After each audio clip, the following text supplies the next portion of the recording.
Hey guys, and welcome to this video. In this video, I'm going to show you how to share your screen on Messenger.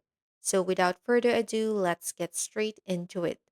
So start by calling the person you want to share your screen with on Messenger. So just tap this phone icon at the top right and wait for the call to connect.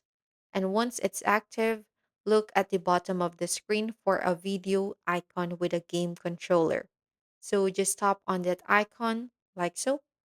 And then next, locate the share option at the bottom here. So just tap on it. And then afterwards, you will see a pop up.